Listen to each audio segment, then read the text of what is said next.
Hello everyone, welcome back to Inspiring Chemistry by RJ and I am your chemistry mentor. So, সবাই কেমন আছো? আশা করছি সবাই খুব ভালো আছো এবং পড়াশোনাটা কন্টিনিউ করছো। কি তাই তো? করছো তো? আচ্ছা বেশ। আজ আমি নিয়ে এসেছি তোমাদের জন্য আরেকটি নতুন টপিক নিয়ে, যেখানে আমরা আলোচনা করব ক্লাস 12 এর ইউনিট নাম্বার 7 অর্থাৎ পি ব্লক এলিমেন্ট কি নিয়ে। কি নিয়ে? পি ব্লক এলিমেন্ট কি নিয়ে। এক্স্যাক্টলি। যে পি ব্লক এলিমেন্টের মধ্যে তোমরা অলরেডি পি ব্লক এলিমেন্ট একবার ক্লাস 11 এ অলরেডি পড়ে ফেলেছো। এখানে গ্রুপ 13 এবং গ্রুপ 14 তোমরা পড়েছো, কিন্তু ক্লাস 12 এ আমাদের কি কি পড়তে হবে? গ্রুপ 15 থেকে গ্রুপ 18 পর্যন্ত পড়তে হবে। ক্লিয়ার?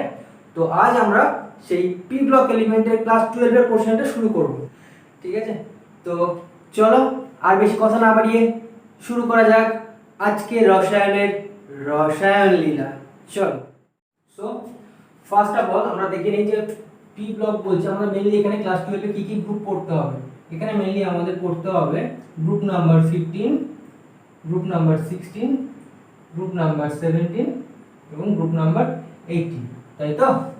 ক্লাস 12 এ আমাদের এগোটা গ্রুপ পড়তে হবে। আচ্ছা বেশ। তাহলে এরা সবাই কি ব্লকের মধ্যে পড়ে? এরা সবাই পড়ে পি ব্লকের মধ্যে। তো এখানে সবার ফার্স্টে মনের মধ্যে কোশ্চেন আসার কথা তোমাদের যে কেন এদেরকে পি ব্লক বলা হচ্ছে? কেন এদেরকে পি ব্লক বলা হচ্ছে? কেন বলা হচ্ছে? তার কারণটা হচ্ছে অবশ্যই মনে রাখবে, এই যে আমরা যখন পর্যায় সারণী পিরিয়ডিক টেবিলকে ভাগ করেছিলাম, পিরিয়ডিক টেবিলকে যখন আমরা টোটাল 4টে ভাগে ভাগ করেছিলাম, কি মনে আছে? কি কি? এই গ্রুপ 1 এবং গ্রুপ 2 কে নিয়ে এস ব্লক, এই সাইডটাকে পি ব্লক, মাঝখানটাকে ডি ব্লক আর নিচেরটাকে এ ব্লক বলে দিলাম। তো কেন ওটাকে এস, কেন ওটাকে পি, কেন ডি, কেন এ বলা হচ্ছে? তো তার কারণটা হচ্ছে আমরা এখানে মেইনলি পি ব্লককে নিয়ে গল্প করছি, সেটা রিজনটা একই সবার ক্ষেত্রে অ্যাপ্লিকেবল হবে। ক্লিয়ার? আচ্ছা শুনে নাও ভালো করে। গ্রুপ 13 থেকে গ্রুপ 18 পর্যন্ত এদের সবাইকে পি ব্লকের মধ্যে রাখা হচ্ছে। তার একটাই কারণ যে এদের যে বাইরের অরবিটাল সেটা হচ্ছে পি অরবিটাল, যেখান থেকে একটি ইলেকট্রন হয় বেরিয়ে যাচ্ছে অথবা বাইরে থেকে কোনো একটা ইলেকট্রন সেই পি অরবিটালে এসে প্রবেশ করছে। এই কারণে এদেরকে পি ব্লকের মধ্যে রাখা হয়েছে। এতটুকু ক্লিয়ার হয়েছে তো? খুব ইম্পর্টেন্ট কোশ্চেন কিন্তু একটা। ঠিক আছে? কেন এদেরকে পি ব্লকের মধ্যে বলা হয়, পি ব্লক এলিমেন্ট কেন বলা হয়? ঠিক আছে? আচ্ছা বেশ। তো চলো চলে যাচ্ছি পরবর্তী। আমরা এখানে মেইনলি ফার্স্টে গ্রুপ 15 কে নিয়ে আলোচনা করব। আজকে আমরা মেইনলি গ্রুপ 15 কে নিয়ে আলোচনা করব, তারপর এক এক করে সবাইকে নিয়ে আলোচনা করব। তো চলো দেখে নিই ফার্স্টে যে গ্রুপ 15 কে নিয়ে যখন আলোচনা করব অবশ্যই তার মেম্বারগুলো আমাদের জানতে হবে যে গ্রুপ 15 এ কে কে রয়েছে। কি তাই তো? তো গ্রুপ 15 এ কে কে রয়েছে খেয়াল করে দেখো। গ্রুপ 15 কে আমরা আরেকটা নামে চিনে থাকি। কি নাম সেটা? Nitrogen family. কি family? Nitrogen family. Nitrogen family.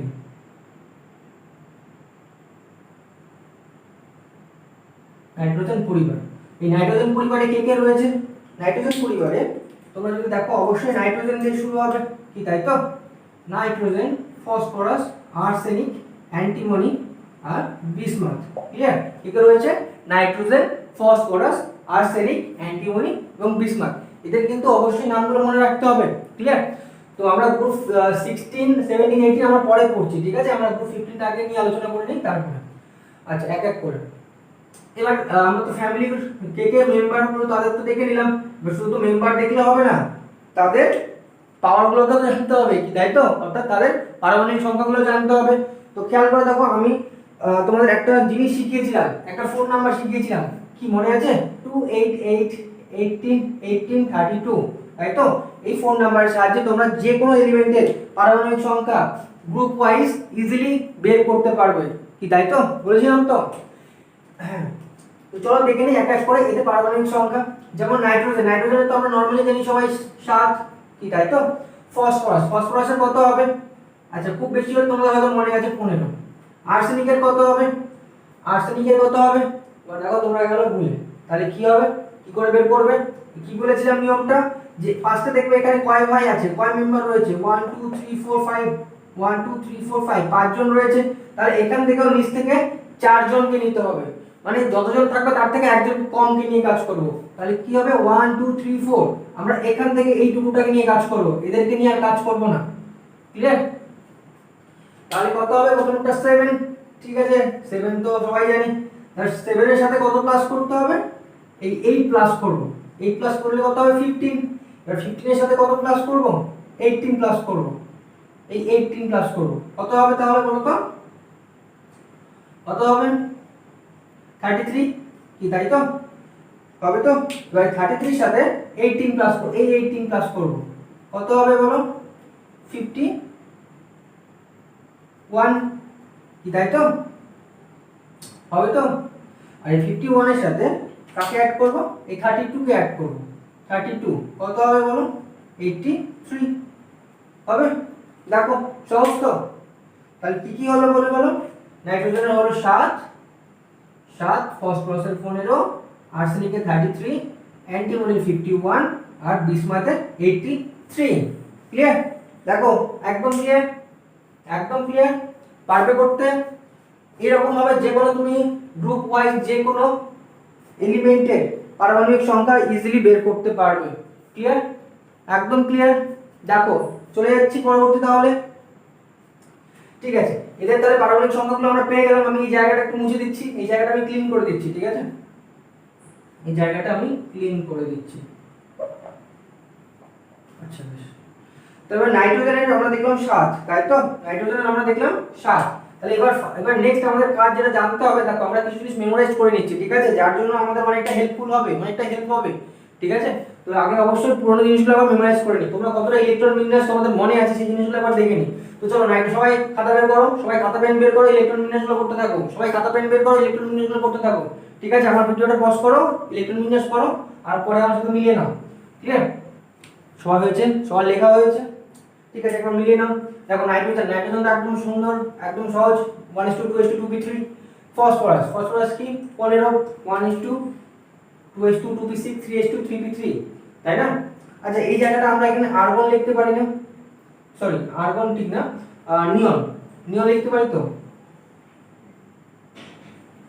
এই যে 1:2:2p6, এখানে আমি এটা এইভাবে লিখতে পারি না, এটাকে আমি নিয়নের স্ট্রাকচার তো, নিয়নের কত 10, তারপরে 3:3p3 লিখতে পারি তো আমাদের সুবিধার জন্য। এত বড় জায়গা তোমার যদি না থাকে তো সেক্ষেত্রে একই রকম ভাবে 1:2:2p6, 3:3p6, এটাকে আমরা আর্গন লিখতে পারি এইটুকুটা, কারণ আর্গনের 18, এখানেও দেখো 18টাই আছে, 6 আর 4 10, 6 16 17 18, এখানে আমরা আর্গন লিখতে পারি একই রকম ভাবে যেটার মতো আর্গন।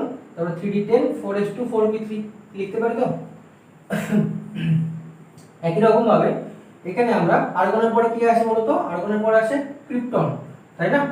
এই এতটা 36, তাহলে এরপর নেক্সট আসবে কি ক্রিপ্টন, আর্গনের পর ক্রিপ্টন, তাই এইটুকুটা আমরা ক্রিপ্টন লিখতে পারি।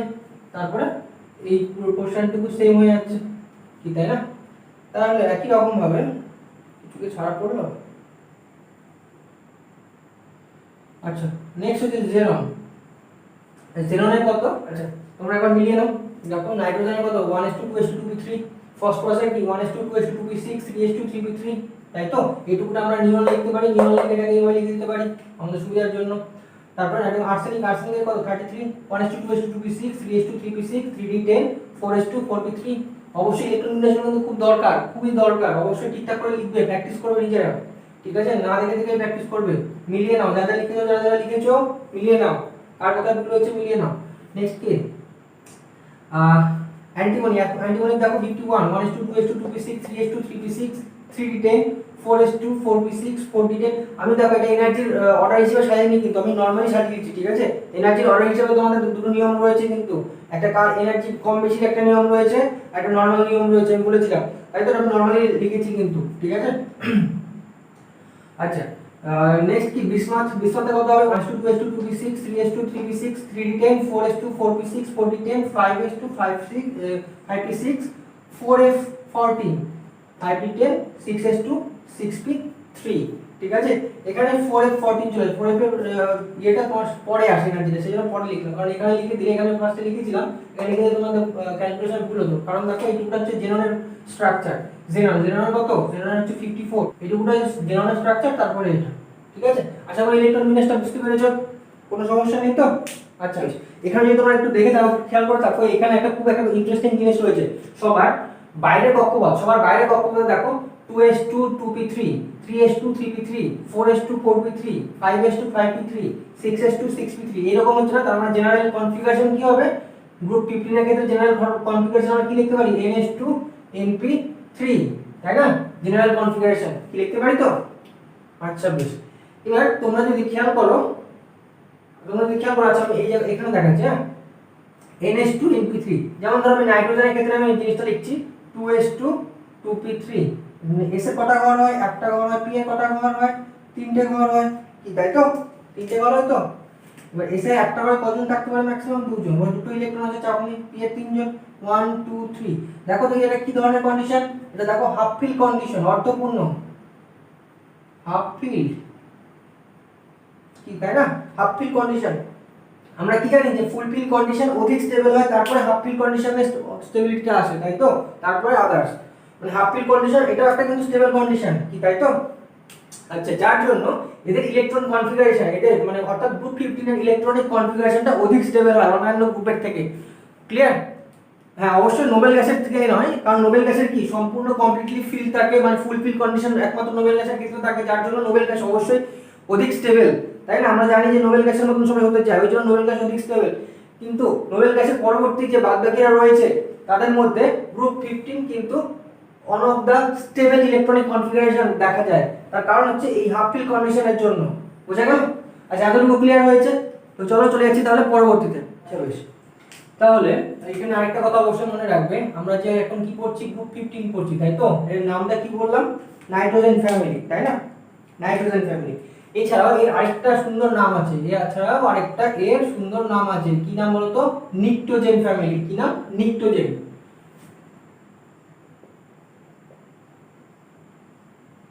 নিকটোজেন, ক্লিয়ার? আচ্ছা, এবং এই যে গ্রুপের যে সমস্ত এলিমেন্টগুলো রয়েছে তাদের যে যৌগ গঠিত হয়, তাদেরকে বলা হয় নিকটোনাইট। কি বলা হয়? নিকটোনাইট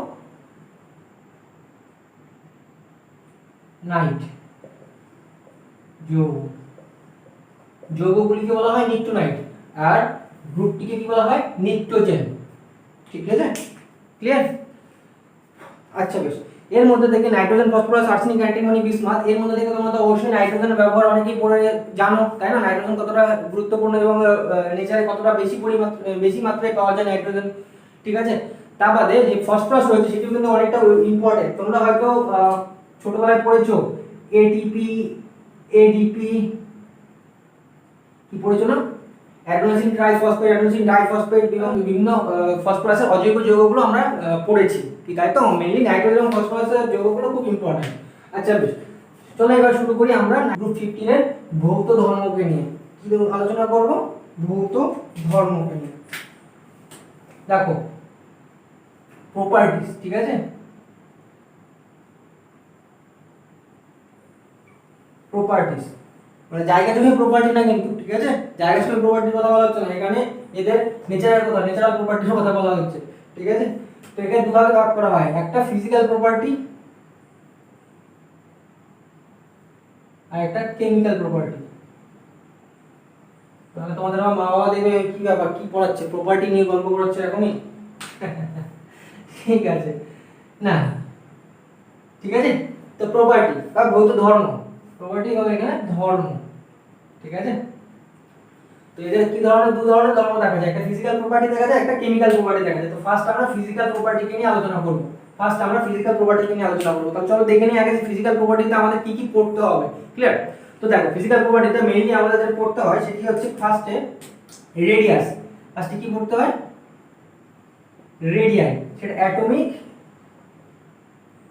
আর আয়নিক দুটোই পড়তে হয়, ঠিক আছে?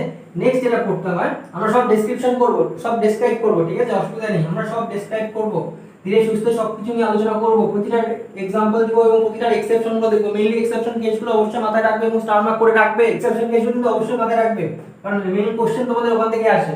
আচ্ছা, রেডিয়াই। নেক্সট 2 নম্বর পয়েন্ট হচ্ছে আইপি বা আইই, আয়োনাইজেশন পোটেনশিয়াল বা আয়োনাইজেশন এনার্জি। আয়োনাইজেশন পোটেনশিয়াল বা আয়োনাইজেশন এনার্জি। ক্লিয়ার? আচ্ছা, লেখা হয়েছে? আচ্ছা, নেক্সট আসছে 3 number electronegativity. Electronegativity. Number 4 electron affinity. Electron affinity, দেখো প্রতিটা নামগুলো কিন্তু পাশাপাশি লিখে রাখো, ঠিক আছে? ইলেকট্রন নেগেটিভিটি মানে তড়িৎ ঋণাত্মকতা, ইলেকট্রন অ্যাফিনিটি মানে ইলেকট্রন গ্রহণ এনথালপি, আর এটা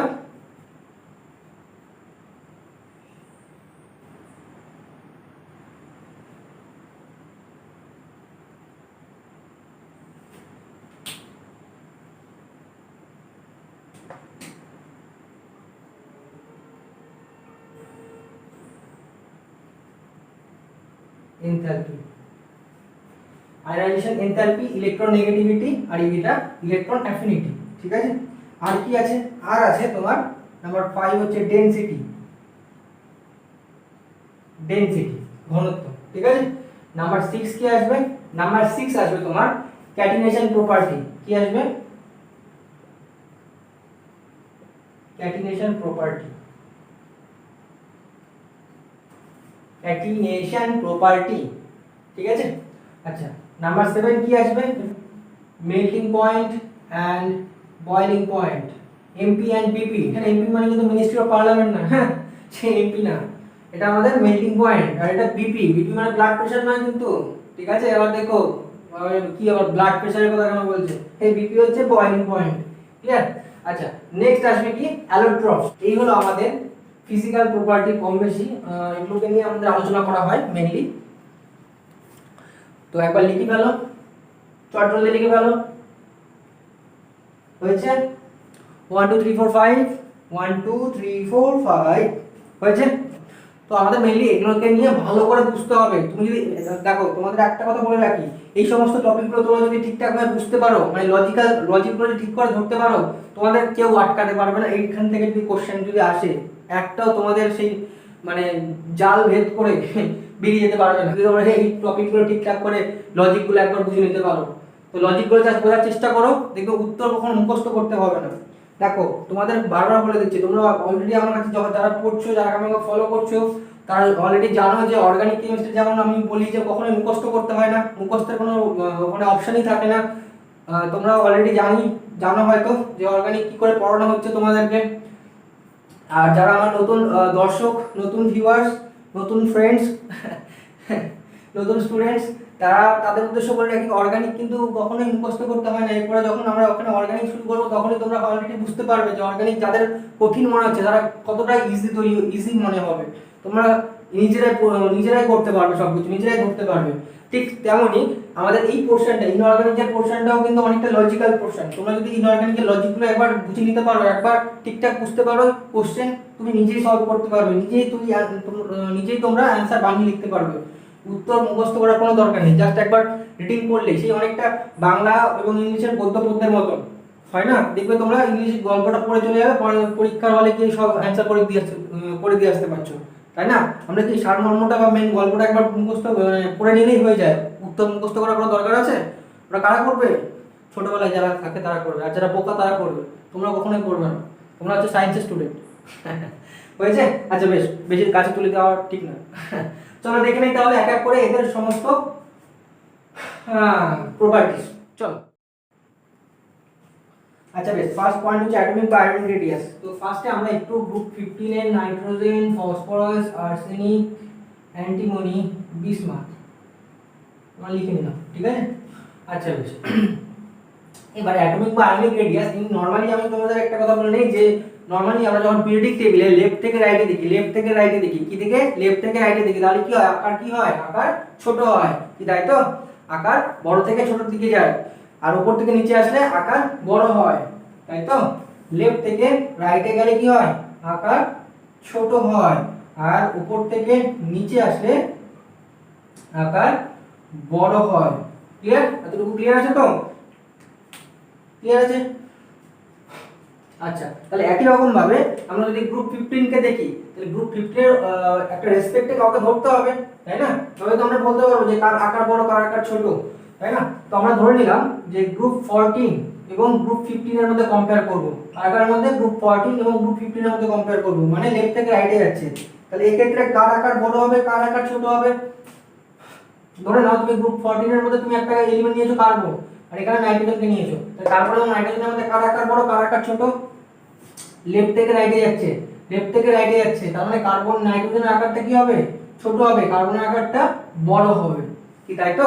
আচ্ছা, কেন এমনটা হয় তার কারণ হচ্ছে, আচ্ছা ফার্স্টে তোমরা শোনো পরে আমি লিখিয়ে দিচ্ছি, ঠিক আছে? ফার্স্ট তোমরা মন দিয়ে শোনো পরে আমি লিখিয়ে দিচ্ছি। তো কেন এমন হচ্ছে যে লেফট থেকে রাইটে গেলে আকারটা কেন ছোট হয়ে যাচ্ছে? খালি তো আমরা বলছি ছোট হচ্ছে, কারণটা তো অবশ্যই দরকার, তাই না? কি তাই না? এমনি এমনি তো হয় না।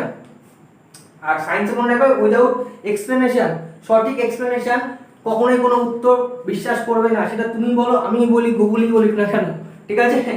যেটা গুগলও বলি না কেন বা তোমাদের টিচার বলুক না কেন, অবশ্যই সঠিক এক্সপ্লেনেশন থাকতে হবে, ঠিক আছে? আচ্ছা, কেন হয় না তার কারণটা হচ্ছে, তোমরা যদি কার্বনের পারমাণবিক সংখ্যা কত?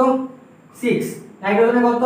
7, ইলেকট্রন বিন্যাস করো কার্বনের 1s2 2s2 2p2, নাইট্রোজেনের এখনই তো করলাম, কত করাবে না, আরেকবার করো কষ্ট করে, 2s2 2p3, কি তাই তো?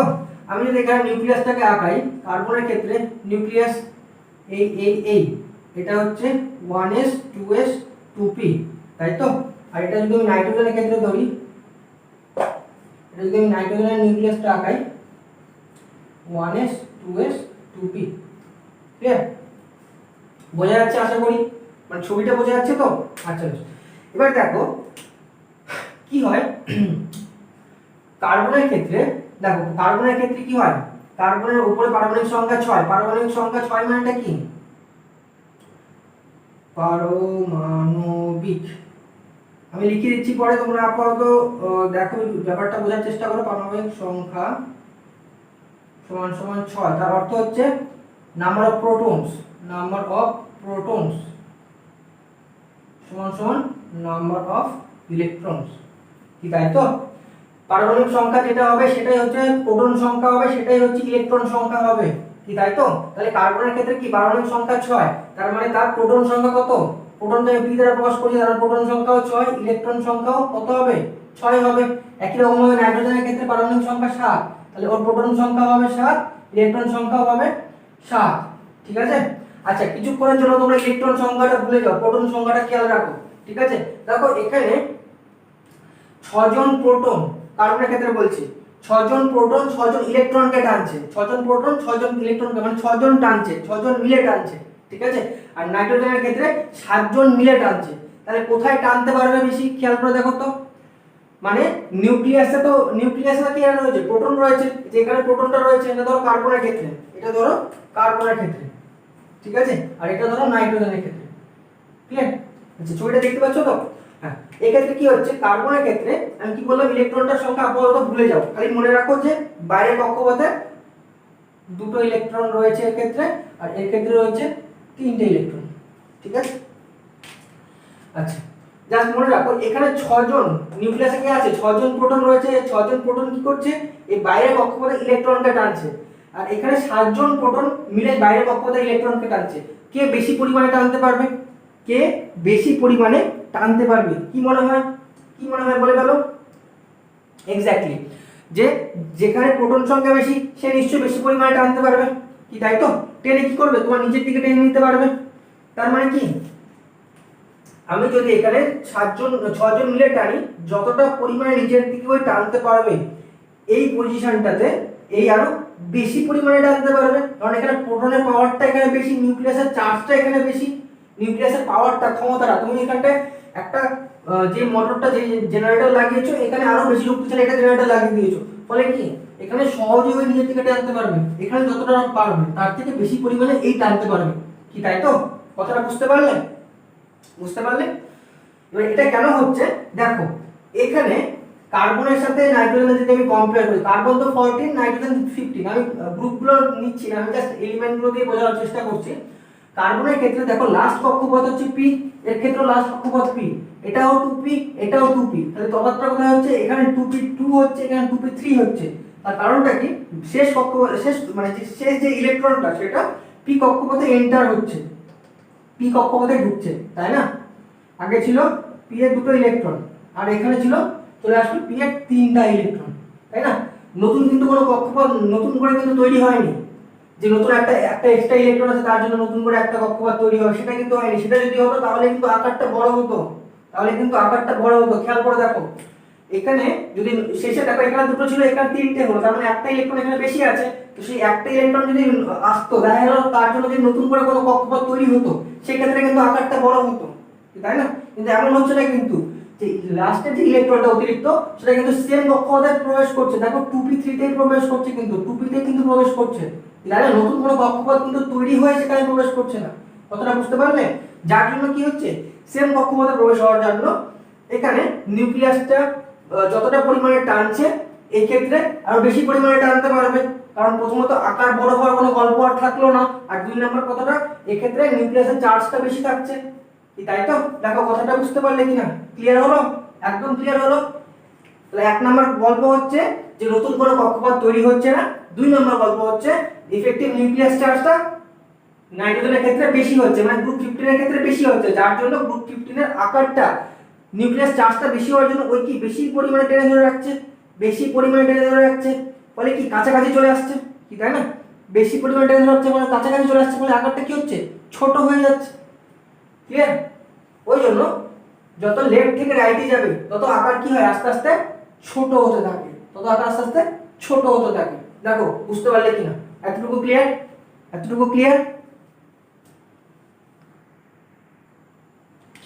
ঠিক আছে, একবার ব্যাখ্যাটা দেখে নাও, ব্যাখ্যাটা একবার দেখে নাও কি বলা আছে, যে লেফট টু রাইটে গেলে কেন্দ্রীয় নিউক্লিয়াসের চার্জ বৃদ্ধি পায়, কেন্দ্রীয় নিউক্লিয়াসের চার্জ বৃদ্ধি পায়, একটু আগেই দেখালাম যে কেন বৃদ্ধি পায়, আর বলছি না ব্যাখ্যাটা। বাট নতুন ইলেকট্রনটি সেম কক্ষপথে প্রবেশ করে, এটাও দেখালাম ছবিতে, ফলে কি আউটার মোস্ট ইলেকট্রনকে নিউক্লিয়াস তীব্রভাবে টেনে রাখতে পারে, ফলে ব্যাসার্ধ হ্রাস পায়, ফলে ব্যাসার্ধ হ্রাস পায়। ক্লিয়ার একদম? আশা করি একদম ক্লিয়ার হয়েছে। আচ্ছা বেশ, তাহলে চলে যাচ্ছি তাহলে পরবর্তীতে। আচ্ছা চলো। আচ্ছা এবার দেখে নিই আপ টু ডাউন, এবারে দেখে নিই আপ টু ডাউন। ঠিক আছে, এখানে লেখাই আছে আপ টু ডাউন কি হয়, আকার বাড়ে, তাই তো? আকার বাড়ে, তাই তো? কেন বাড়ে সেটা দেখে নেই, চলো।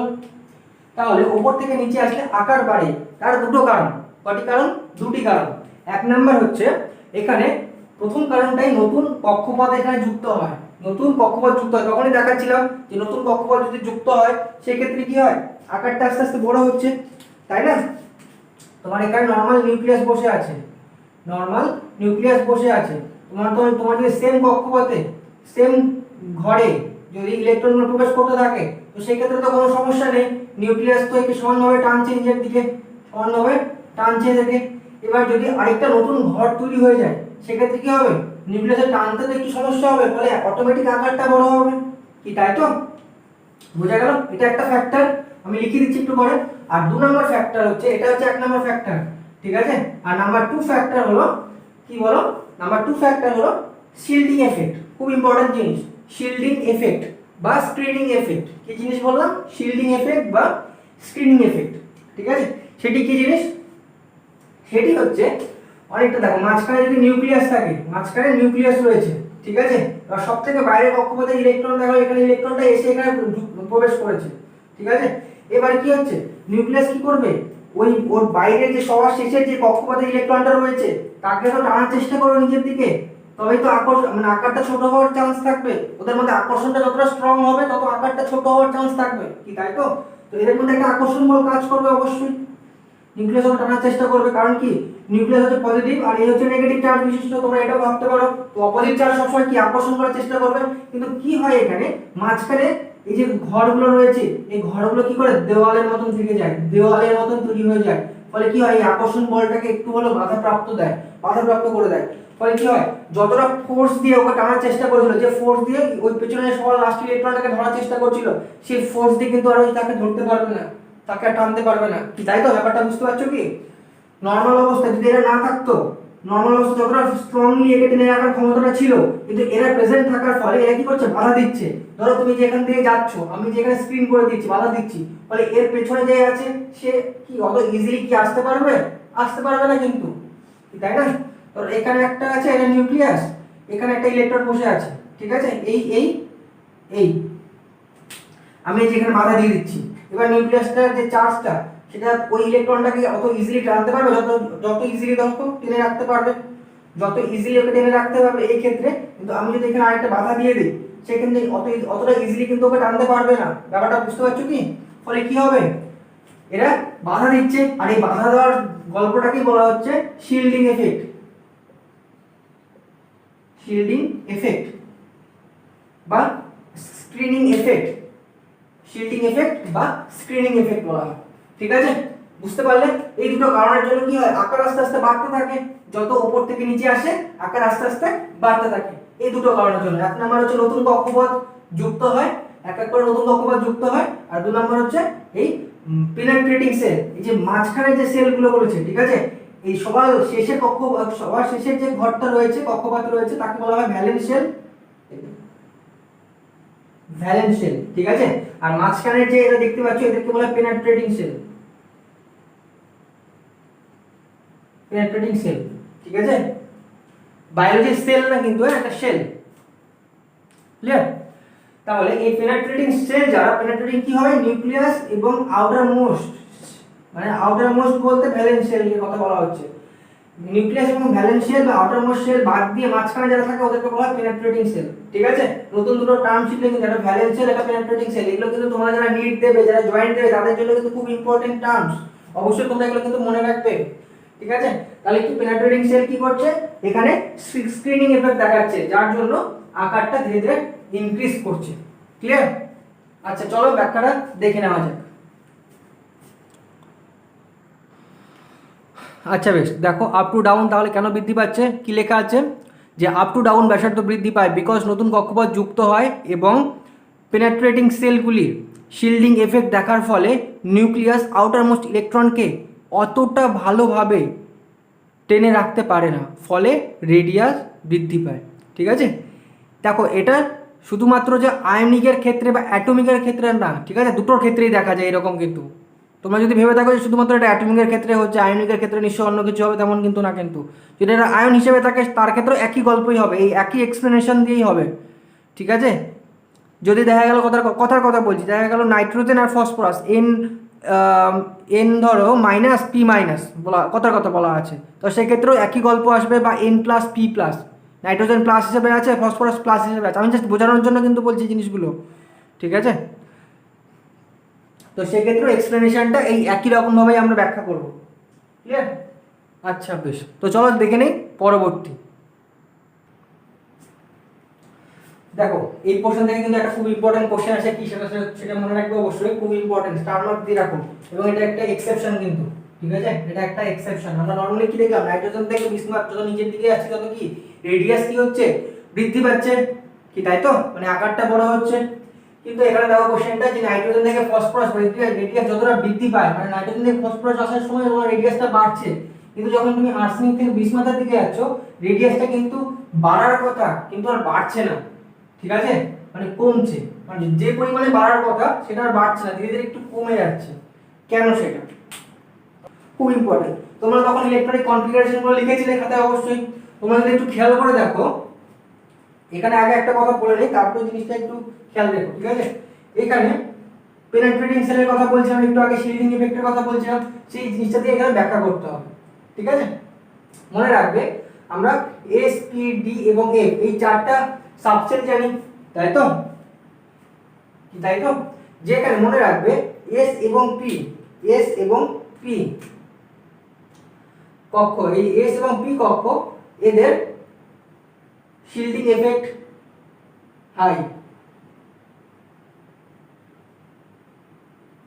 Shielding effect high. ঠিক আছে, এস এবং পি এর কি দেখা যায়, হাই শিল্ডিং এফেক্ট দেখা যায়। আর ডি এবং এফ এর কি দেখা যায়, একদম লো। ডি এর যাও অল্প একটু দেখা যায়, এফ এর একদমই লো। যাই হোক, দুটোরই লো শিল্ডিং এফেক্ট।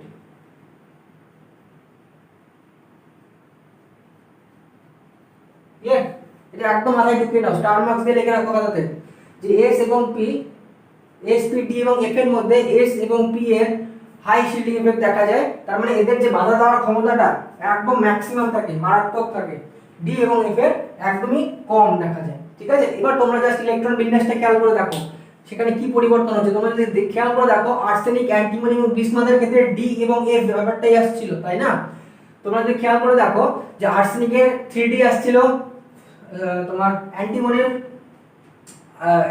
কি আসছিল 4D আসছিল, আর বিসমাথের ক্ষেত্রে 4F আসছিল, 5D আসছিল। তার মানে কি বিসমাথের ক্ষেত্রে কি D এবং F দুটোই আসছিল, ফলে কি এদের তো লো শিল্ডিং এফেক্ট দেখা যায়। লো শিল্ডিং এফেক্ট দেখানোর ফলে কি হয়, তার মানে নিউক্লিয়াস এবং আউটার মোস্টের মাঝখানে যে কক্ষপথগুলো ওরা দুর্বল ভাবে আবরণী প্রভাব দেখা দিচ্ছে। দুর্বল আবরণী প্রভাব দেখানোর জন্য এদের যে মাঝখানে যে আকর্ষণ বলটা সেটা তুলনামূলক বেড়ে যাচ্ছে, যার ফলে ওদের আকারটা বড় হওয়ার কথা ছিল কিন্তু তুলনামূলক কমে যাচ্ছে। বোঝা গেল? কারণ এই ডি এবং এফ, যেখানে যেখানে ডি এবং এফ প্রেজেন্ট থাকবে সেখানে দুর্বল আবরণী প্রভাব মানে লো শিল্ডিং এফেক্ট দেখা যাবে। ঠিক আছে? ফলে কি হবে, তাদের আকারটা যদি বড় হওয়ার কথা সেখানে তুলনামূলক ধীরে ধীরে কমে যাবে। ক্লিয়ার? তো চলো আমি অ্যান্সারটা লিখিয়ে দিচ্ছি, একটু দেখে নাও। দেখো একবার দেখে নাও কি বলেছে, যে নাইট্রোজেন এবং ফসফরাস রেডিয়াস যতটা বৃদ্ধি পায় বাট আর্সেনিক থেকে বিসমাথ তুলনামূলক কম রেডিয়াস বৃদ্ধি পায়। কেন? তার কারণটা কি লেখা আছে দেখো, যদিও আপ টু ডাউন রেডিয়াস বৃদ্ধি পায় আমরা নর্মালি যেটা জানি, নর্মালি সবার ক্ষেত্রে সেটা হয়, কিন্তু কি হয় এক্ষেত্রে ব্যতিক্রম দেখা যায়। কারণ ডি এবং এফ এর দুর্বল আবরণী প্রভাবের জন্য নিউক্লিয়াসের চার্জ কিছুটা হলেও বৃদ্ধি পায়, ফলে আর্সেনিক থেকে বিসমাথের রেডিয়াস কম বৃদ্ধি পায়। ওই একটাই কথা, ডি এবং এফ এর দুর্বল। তোমাদের এখানে কিন্তু অবশ্যই ইলেকট্রনিক কনফিগারেশনটাকে দেখিয়ে নিতে হবে। যদি তোমাকে বলা হয় যে নাইট্রোজেন থেকে ফসফরাস, আর্সেনিক এবং বিসমাথ যদি কম্পেয়ার করে যে আর্সেনিক থেকে বিসমাথে, আর্সেনিক এবং বিসমাথের মধ্যে রেডিয়াস বাড়ার কথা সেখানে কম হচ্ছে কেন, আর্সেনিক থেকে বিসমাথ রেডিয়াস বাড়ার কথা সেখানে কম হচ্ছে কেন, তোমরা অবশ্যই আর্সেনিক, অ্যান্টিমনি এবং বিসমাথ তিনটেরই ইলেকট্রনিক কনফিগারেশন একটু লিখে দেখাবে, তাহলে জায়গাটা ক্লিয়ার হবে, একদম কিন্তু ক্লিয়ার হবে, উত্তরটাই অ্যাপ্রোপ্রিয়েট হবে। ঠিক আছে? এক্সামের নাম্বারটা ফুল পাবে। আদারওয়াইজ কিন্তু জাস্ট এই কথাটুকু লিখে দিলে হবে না, এইটুকু জাস্ট তোমাদের বোঝানোর জন্য আমি দিচ্ছি, তার পাশাপাশি আমার কথাগুলো মন দিয়ে শোনো এবং উত্তরটা তোমরা নিজেরাই লিখতে পারবে। হয়েছে? তো চলো চলে যাচ্ছি তাহলে পরবর্তী আমাদের ফি প্রপার্টিতে। ঠিক আছে, নেক্সট চলে যাচ্ছি আমরা আয়োনাইজেশন এনার্জিতে। ঠিক আছে, আয়োনাইজেশন এনার্জি। এবার দেখো আয়োনাইজেশন এনার্জি বা আয়োনাইজেশন এনথালপি কি জিনিস সেটা যখন তুমি জানতে পারবে তখন ইজিলি তুমি অ্যানসারগুলো ব্যাখ্যা করতে পারবে। তো আয়োনাইজেশন এনার্জি বা আয়োনাইজেশন এনথালপি কি জিনিস খুব মন দিয়ে শোনো, খুব ইম্পর্টেন্ট জিনিস কিন্তু। অবশ্যই সেটা গ্যাসিয়াস এবং নিউট্রাল অ্যাটমের ক্ষেত্রে, গ্যাসিয়াস এবং নিউট্রাল অ্যাটমের ক্ষেত্রে। তুমি যদি একটা ছবি দেখো, ধরো এটা একটা নিউক্লিয়াস, কি তাই তো? এটা একটা নিউক্লিয়াস, এখানে ধরো একটা ইলেকট্রন রয়েছে। ঠিক আছে, আগে শুনে নাও ব্যাপারটা। আয়োনাইজেশন শক্তি কাকে বলবো বা আয়োনাইজেশন এনার্জি কাকে বলবো? যে গ্যাসিয়াস বা নিউট্রাল অ্যাটমের ক্ষেত্রে, অবশ্যই খাতাতে নোট ডাউন করে নাও, গ্যাসিয়াস এবং নিউট্রাল অ্যাটমের ক্ষেত্রে সর্বশেষ কক্ষপথ থেকে একটি ইলেকট্রন বের করতে যে পরিমাণ এনার্জি প্রয়োজন হয়, যে পরিমাণ এনার্জি প্রয়োজন হয় বা রিকোয়ার্ড, সেই এনার্জিটাকে বলা হচ্ছে আয়োনাইজেশন শক্তি বা আয়োনাইজেশন এনার্জি বা আয়োনাইজেশন এনথালপি। ক্লিয়ার? যেমন ধরো এখানে নিউক্লিয়াস, এখানে ইলেকট্রন, এবার নিউক্লিয়াস ইলেকট্রনকে শক্ত করে ধরে আছে, কি তাই তো? এবার তোমায় এই বাইরের ইলেকট্রনটাকে বের করতে যে এনার্জি দিতে হবে, যেমন ধরো নর্মাল অবস্থায় সোডিয়াম কি ছিল, সোডিয়াম 11, তাই তো? সোডিয়ামের যদি এটা নিউক্লিয়াস হয়, সোডিয়ামের আমরা যদি ক্লাস 10 এর গল্পতে চলে যাই, 10 আমরা কি করে আঁকাতাম, এখানে দিতাম দুটো, এখানে দিতাম, তারপরে 8টা, এইভাবে করে 8টা দিতাম, কি তাই তো? আমি আর দেখাচ্ছি না ওভাবে, আর বাইরে দিতাম একটা, কি তাই তো? এবার বাইরের একটা ইলেকট্রনকে তুমি যদি বের করতে পারো তাহলে কি হবে, এই নিকটতম নিষ্ক্রিয় গ্যাসের মতন হয়ে যাবে, নোবেল গ্যাসের কনফিগারেশন পেয়ে যাবে Na+, যেটা একটা স্টেবল কন্ডিশন, কি তাই তো? তো সেই ক্ষেত্রে যদি তুমি একটা ইলেকট্রন বের করতে চাও, সেই ক্ষেত্রে যে এনার্জিটা তোমার দিতে হবে সেই এনার্জিটাকে বলা হচ্ছে আয়োনাইজেশন শক্তি। অবশ্যই সেটা বাইরে থেকে দিতে হবে। ঠিক আছে, আয়োনাইজেশন এনথালপি বা আয়োনাইজেশন শক্তি। বোঝা গেল কি জিনিস তাহলে আয়োনাইজেশন শক্তি? খাতায় লিখে ফেলেছো? লিখে ফেলেছো? আচ্ছা বেশ। আচ্ছা, এবার এই আয়োনাইজেশন শক্তি কি করে আমাদের ভ্যারি করে পিরিয়ডিক টেবিলে সেটা আমাদের একটু দেখতে হবে। আমাদের লেফট থেকে রাইটে গেলে এবার রেডিয়াসের সাথে আয়োনাইজেশন শক্তির কি সম্পর্ক? রেডিয়াসের সাথে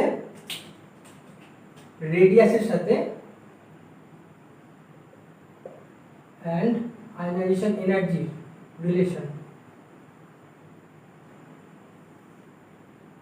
ঠিক আছে, দেখো আমরা যদি নরমালি কি হয়, আমরা যদি লেফট থেকে রাইটে যাই, লেফট থেকে রাইটে যাই, আকার কি হয়, ছোট হয়, আকার ছোট হয়। তার মানে কি আকার যত ছোট হবে তত নিউক্লিয়াসের কাছাকাছি থাকবে, তত নিউক্লিয়াসের কি কাছাকাছি থাকবে। ফলে কি নিউক্লিয়াস ওই ইলেকট্রনটাকে শক্ত করে ধরে থাকবে। ফলে তোমার যদি ওই ইলেকট্রনটাকে বের করতে হয় তাহলে কি বেশি এনার্জি দিতে হবে, বেশি এনার্জি দিতে হবে কি, তাই তো?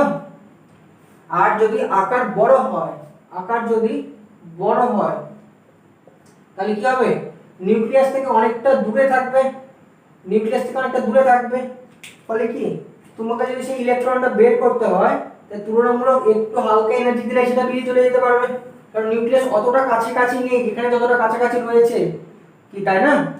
ফলে এর মধ্যে নিউক্লিয়াস এবং ইলেকট্রনের মধ্যে কি আকর্ষণ বলটা অতটাও স্ট্রংলি নেই, যার জন্য তুমি চাইলে একটু এনার্জি দিলেই ইলেকট্রনটা সহজে বেরিয়ে যেতে পারবে কি, তাই তো? তাহলে বোঝা গেল যে আকার তাহলে যদি বড় হয় তাহলে আয়নাইজেশন এনার্জি কি হবে, কম লাগবে, আর আকার ছোট হলে আয়নাইজেশন শক্তি বেশি লাগবে। তাহলে রেডিয়াসের সাথে আয়নাইজেশন শক্তি সম্পর্কটা কি, ব্যস্ত সম্পর্ক। বোঝা গেল?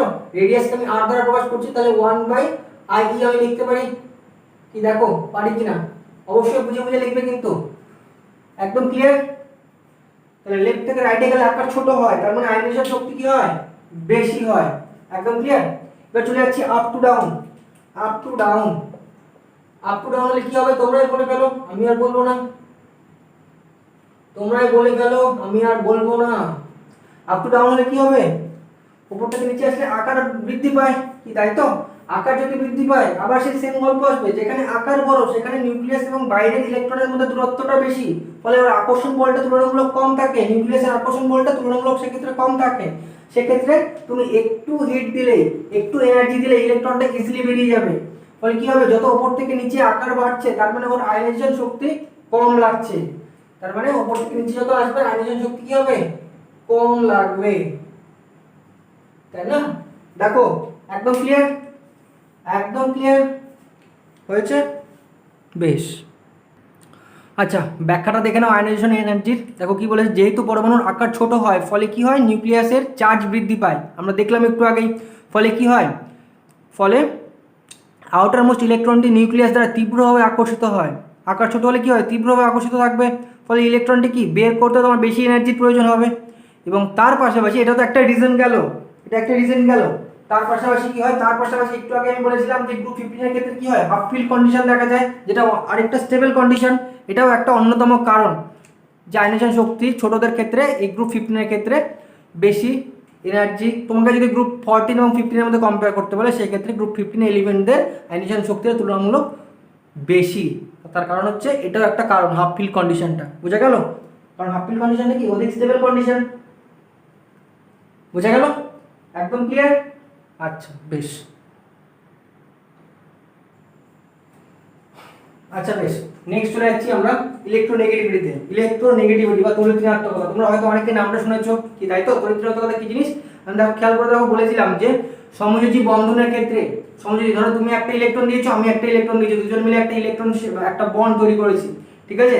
এবার ফাজাল স্কুল কি বলেছিল যে সমযোজী বন্ধনের মধ্যে কিছুটা হলে আয়নীয় ক্যারেক্টার দেখা যায় কি, তাই তো? আচ্ছা বেশ, তো সমযোজী বন্ধনের মধ্যে যার বন্ডেড ইলেকট্রন দুটোকে নিজের দিকে টানার ক্ষমতাটা বেশি সে মোর ইলেকট্রোনেগেটিভ হয়, সে অধিক তড়িৎ ঋণাত্মকতা হয়। আর এই টানার যে ক্ষমতাটাকে, সেই ক্ষমতাটাকে বলা হয় তড়িৎ ঋণাত্মকতা। যেমন ধরো এইচ আর সিএল, এইচ এবং সিএল, সিএল এর কি হয়, ইলেকট্রন টানার ক্ষমতাটা বেশি, ইলেকট্রন টানার ক্ষমতাটা বেশি, ঠিক আছে? এটা একটা সমযোজী বন্ধন। সমযোজী বন্ধনের ক্ষেত্রে যে বন্ডেড ইলেকট্রন দুটো নিজের দিকে টানার যে ক্ষমতাটা, সেই ক্ষমতাটাকে বলা হচ্ছে ইলেকট্রোনেগেটিভিটি বা তড়িৎ ঋণাত্মকতা, ক্লিয়ার? এই তড়িৎ ঋণাত্মকতার সাথে রেডিয়াসের কি সম্পর্ক সেটা আমরা দেখব, রেডিয়াস ভার্সেস ইলেকট্রোনেগেটিভিটি, ঠিক আছে? আচ্ছা অবশ্যই এটা তোমরা জানো যে ডেল্টা নেগেটিভ তৈরি হয়, এখানে ডেল্টা পজিটিভ তৈরি হয়, এটা ফাদার স্কুল অনুসারে। আচ্ছা চলো দেখে নিই,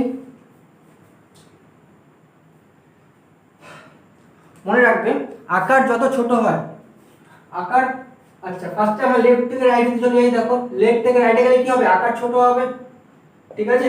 আকার ছোট হলে কি হয়, আকার ছোট হলে কি হয়, ছোট হলে যে নিউক্লিয়াসটা কি থাকে, নিউক্লিয়াসের বাইরে কক্ষপথের যে ইলেকট্রনটা নিউক্লিয়াসের কাছাকাছি থাকে, কিন্তু নিউক্লিয়াসের পাওয়ারটা তো অনেকটা বেশি থাকে, তাই না? দেখা গেল কথার কথা এটা হচ্ছে ক্লোরিনের, ঠিক আছে, এখানে হাইড্রোজেনের আরেকটা ইলেকট্রন যুক্ত আছে, তাহলে কি করবে, এটা ধরো ক্লোরিনের নিউক্লিয়াস, ক্লোরিনের যে বাইরের কক্ষপথে ইলেকট্রন সেটাকে তো অবশ্যই টানছে, তার পাশাপাশি যে বন্ডের ইলেকট্রন দুটো রয়েছে সেগুলোকেও টানছে, মানে এতটাই ওর ক্ষমতা, এতটাই ওর ইঞ্জিনটা স্ট্রং। ঠিক আছে, তার জন্য আমরা একটা জিনিস বুঝে গেলাম যে যার আকার ছোট, রেডিয়াই যার ছোট, তার ইলেকট্রোনেগেটিভিটি অনেক বেশি, ইলেকট্রোনেগেটিভিটি অনেক বেশি, রেডিয়াস যার ছোট তার ইলেকট্রোনেগেটিভিটি বেশি। ক্লিয়ার? এবার ধরো তোমাকে বলে দিল up to down, up to down কি হবে, আপ টু ডাউন কি হবে, ডাউনে আসলে কি হয়, আকার বড় হয়, আকার যত বড় হবে ইলেকট্রোনেগেটিভিটি তত কম হবে। ধরো তোমাকে একটা एग्जांपल দেওয়া হলো, একটা কোশ্চেন দেওয়া হলো, একটা কোশ্চেন দেওয়া হলো, ধরো HF আর একটা HCl, এখানে কে মোর ইলেকট্রোনেগেটিভ, কি বলবে, কি করে ব্যাখ্যা করবে, মোর ইলেকট্রোনেগেটিভ কি হবে। দেখো এখানে হাইড্রোজেন হাইড্রোজেন সেম আছে, ফ্লোরিন আর ক্লোরিন, আমরা জানি কি ফ্লোরিন ক্লোরিন ব্রোমিন আয়োডিন, যদিও এটা অন্য চ্যাপ্টারের কোশ্চেন, তবু অন্য গ্রুপের কোশ্চেন, তবু আমি এখানে বলে দিচ্ছি কারণ গল্প একই, তোমাদেরকে আগেও বললাম যে জিনিসগুলো তোমরা ঠিকঠাক জানতে পারো সবকিছু ব্যাখ্যা করতে পারো। দেখো আপ টু ডাউন আসছে, আপ টু ডাউন আসলে কি হয়, আকার বড় হয়, আর আকার যদি বাড়ে তাহলে কি বললাম, ইলেকট্রোনেগেটিভিটি কি হবে, আকার বাড়লে ব্যস্ত সম্পর্ক কমবে, তার মানে যার আকার বড়, ক্লোরিনের আকার বড়, তার ইলেকট্রোনেগেটিভিটি তুলনামূলক কম, এর কম এর বেশি, তাহলে এই দুজনের মধ্যে কে ইলেকট্রোনেগেটিভ, HF মোর ইলেকট্রোনেগেটিভ। দেখো ক্লিয়ার হলো কিনা, একদম ক্লিয়ার, একদম ক্লিয়ার। আচ্ছা বেশ, আচ্ছা বেশ, তোমরা চটজলদি এই জিনিসটা একটু লিখে নাও, এর আগে যেটা লিখলে তার পাশাপাশি ইলেকট্রোনেগেটিভিটির এই কয়েকটা জিনিস একটু লিখে রাখো। ঠিক আছে, কাকে বলবো আমরা, সমযোজী বন্ধনের ক্ষেত্রে বন্ডেড ইলেকট্রনকে নিজের দিকে টেনে রাখার ক্ষমতাকে বলা হচ্ছে ইলেকট্রোনেগেটিভিটি। একটা এক্সাম্পল দিয়ে দেখিয়ে দেওয়া হলো H এবং Cl। অবশ্যই তোমরা কিন্তু রেডিয়াস এবং ইলেকট্রোনেগেটিভিটির সম্পর্ক, রেডিয়াসের সাথে ইলেকট্রোনেগেটিভিটির সম্পর্ক, রেডিয়াসের সঙ্গে ইলেকট্রন অ্যাফিনিটি সম্পর্ক, ইলেকট্রো আয়োনাইজেশন এনার্জির সম্পর্ক, এগুলো সবগুলো দেখবে কিন্তু। আর এখন নোট দেখো কি লেখা আছে, আকার যত ছোট তার নিউক্লিয়াসের চার্জ বেশি, ফলে কি ইলেকট্রন টানার ক্ষমতা বেশি থাকবে। তো তোমাকে একদিকে দেওয়া হয়েছে গ্রুপ 14 এবং গ্রুপ 15 মধ্যে কম্পেয়ার করতে বলছে, তার কার ইলেকট্রোনেগেটিভ বেশি হবে, অবভিয়াসলি গ্রুপ 15 বেশি হবে, কারণ গ্রুপ 15 কি আকার ছোট থেকে ছোট হচ্ছে, কারণ লেফট থেকে রাইটে যাচ্ছে। আর উপর থেকে নিচে আসলে কি হবে, ইলেকট্রোনেগেটিভিটি হ্রাস পায়, কারণ আকার বড় হয়, আকার বড় হলে ইলেকট্রোনেগেটিভিটি হ্রাস পায়, কারণ ব্যাসার্ধের সাথে কি ব্যস্তানুর সম্পর্ক ইলেকট্রোনেগেটিভিটির। এই তো এখানে একটা HF এবং HCl এর এক্সাম্পল দেওয়া আছে, যেখানে আমরা জানি কি একটু আগে দেখলাম যে HF এবং HCl এর মধ্যে ফ্লোরিন এবং ক্লোরিনের মধ্যে ফ্লোরিনের আকারটা তুলনামূলক ছোট, আর আমরা জানি ফ্লোরিন ইজ মোর ইলেকট্রোনেগেটিভ, তার একটাই কারণ, এটা একটা কারণ। ঠিক আছে, ব্যাস হলো, তাহলে ইলেকট্রোনেগেটিভ ব্যাখ্যা হলো। আচ্ছা বেশ, সো আজ এই পর্যন্তই, দেখা হচ্ছে আবার পরবর্তী ভিডিওতে। ততক্ষণে তোমরা জিনিসগুলো পড়তে থাকো, ঠিকঠাকভাবে পড়াশোনা করতে থাকো এবং সুস্থ থেকো, ভালো থেকো। নেক্সট পার্ট চলে আসবে খুবই তাড়াতাড়ি, খুবই শীঘ্রই। ততক্ষণে টাটা।